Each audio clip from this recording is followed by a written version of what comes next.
yes, I could watch that Idris blow up 1,000 times. Ladies and gentlemen, welcome to State of the Squadron 44. State of the Squadron is a show where I talk about things happening in and around Star Citizen and TEST Squadron, which is the org my officers and I run for going on 8 years now. It's been a while. Now, I've actually had a tough time trying to get this video done for almost 2 weeks now. I just didn't know how to start it off. That's because this has been a difficult year. Typically, State of the Squadron is a very upbeat and exciting and funny show. Well, not funny. I'm never funny, right?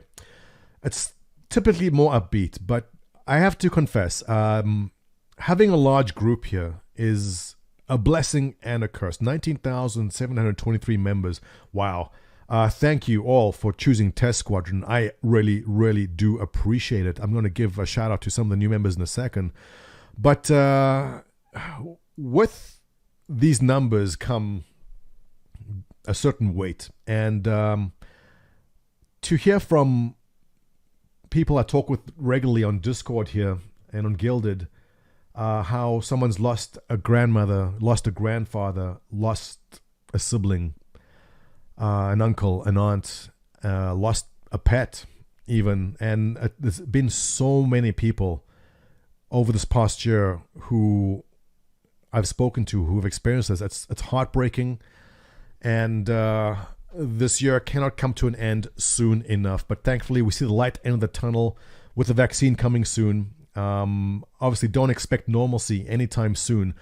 But perhaps by this time next year, there'll be some sense of normalcy. So please, guys, stay safe out there. Just a little bit longer.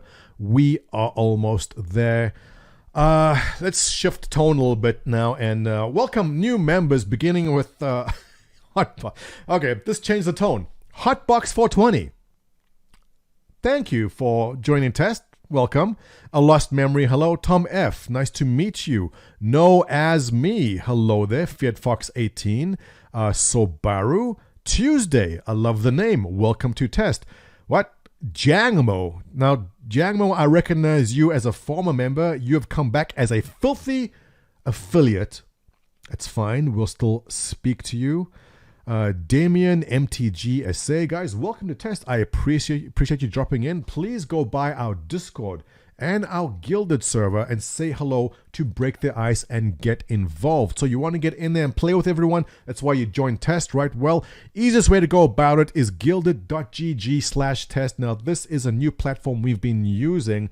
A lot of you have been saying, but hang on, it's the same as Discord. What gives? Well, yes, thank you. That's a compliment for Gilded because that it does what Discord does, but so much more. As a normal user like you, it's not any different from Discord, same thing. But for the officers and the staff and everyone running events in Test, it is critical because it has so many features which are important to us, like the events calendar. I encourage you now to go to gilded.gg/test, sign up there, same as you do in Discord, and visit our events calendar. There are a ton of events to be involved in all the time. A big thank you to everyone running these events. Hey, you want to go blow up the Idris like you just saw? It's on there. Go sign up. You click the event, you sign up, and you'll actually get notification before the event starts about what you have to do. So definitely get in there and join up. It's the best way to get involved with everything test related. Speaking of test related, none of this would be possible without the continuing support of very generous members. I've got to give them a shout out too. So, for the past month, donations to the forums, Tech Sellers 15, thank you very much, sir. Mr. Intruder for $1, my regards to Mrs. Intruder. As always, Alia and Goten for 10, thank you once again, reoccurring there. I appreciate it very much. August, your 10 Australian dollars, I appreciate them. Garrick Duvall for 10 again. Tech Sellers for, this is last month. I didn't do a State of the Squadron then, did I? Well, okay, Tech Sellers, thank you again for 15 last month. Dark Scout for 5, thank you, sir. Crawley for 5, thank you. Ecstasy for $200 after the IAE, thank you very much, Ecstasy. Very much appreciated.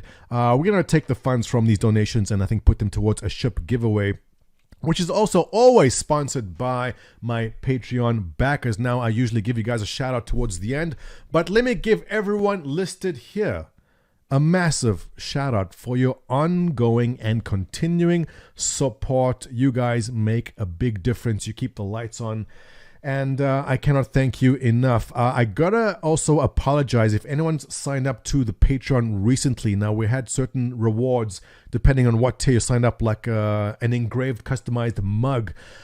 We've recently moved to a smaller space, and my wife's glass etching and sand etching material is all packed up. We don't have a place to put it, so I appreciate your patience with that. Maybe we'll find some different ways to reward you to that, but my apologies if I've been unable to get the rewards to you. I really appreciate your support ongoing over there. So let's jump into some Star Citizen news now, and I guess the biggest thing I want to cover, I'm actually going to do a completely separate video for this, is the letter from the chairman. Summarizes nicely what we've seen happen this year. There have been several smaller patches, but combine everything that's happened in these patches, it's actually been a pretty damn good year, and we've seen a lot of people go and play the game regularly, more than previous years. We felt it on our servers, we felt it on our Discord. The amount of people simply logging in and playing has increased, and we see the actual numbers listed here also. Here we see daily average users in the blue. Now, the Invictus event almost brought in 100,000 daily average users on the one single day, which is impressive. But you'll see uniquely yearly active users up massively. 2020, the biggest year that we've seen since they're recording this, I guess. 2017, 18, 19, we felt were kind of bland as far as activity goes. And definitely it shows and you feel it too. But what I want to touch on now, I mean, I can make another video on everything here. There's also the financials to cover.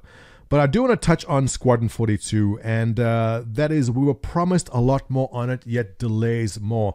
And I got to say, no one is pleased or happy about this. But after seeing what's happened with Cyberpunk, and I'm sure you followed the news, after seeing what's happened here,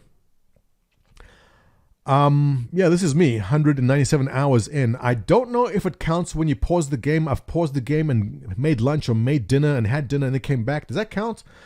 I've put in a lot of hours because I've been waiting for Cyberpunk since 2012. And my experience has been pretty damn good. I gotta rate this 8.5 plus out of 10. I've had a wonderful experience with Cyberpunk, and I feel badly for those people on last-gen consoles who have had trouble with it. But the decision Cyberpunk made was to release. Now, we had initial date for Cyberpunk April, which was then changed to October, which was then changed to December. It was so frustrating. But the reason I bring this up is this is an example of when you have a board of directors and investors saying, get this game out by this date, that is it. The devs, you know the devs, said it's not ready. Cyberpunk devs needed at least, I don't know, I can't give a date, but the AI are not where they need to be. If you're looking at cars from a distance, they're using 2D sprites from a distance for the cars. There's so much they still needed to do. A transit system isn't in place yet. The police simply spawning out of nowhere. There's so much that they seem to have cut corners on to get the game out on time. Imagine if CD Projekt Red had unlimited time and funding, what they would have come out with. Well, Cyberpunk would have been delayed at least another year, in my opinion, and it would have come out with multiplayer and single player at the same time. Sound familiar? Well, that is what Squadron 42 and Star Citizen is doing. They're creating two games at the same time. So as frustrating as it is to hear that, no, we don't have a date, it'll be done when it's done, they're not going to show you anything until we're much closer. Yeah, expected. I don't think any of us were holding our breath for that. But after seeing Cyberpunk, I speak for myself. I can't speak for everyone when I say, yeah, I get it. And it's frustrating, but I understand where they're coming from. But at the same time, I do hope that Chris Roberts understands he cannot continue this indefinitely. Not 2 more, 3 more, 4. You can't just keep on doing this. At some point, you have to put your foot down and say, yeah, that's it. We're going out. But this is what happens when you have almost unlimited funding, as we've seen this year, record funding this year. And I believe the team has grown to over 600 employees at this point in time. So we do expect to see a lot more from Squadron 42 coming this year. Frustrating as it is, I think we all do understand where it's coming from. I'm going to do a complete separate video on this letter from a chairman. There's a lot more to discuss on this topic itself. But for now, I just want to end off by once again welcoming all the new members. Guys, please drop into Gilded. Check out that calendar. There's a lot happening in there. Best way to get involved. And I look forward to seeing you guys on the field and in the game. Once again, guys, we're almost there. Please stay safe. Hang in there. I know it's been difficult, but we can do this. And with that, remember, thumbs up, subscribe, your comments below help out this video a lot, and I'll catch you in the next one.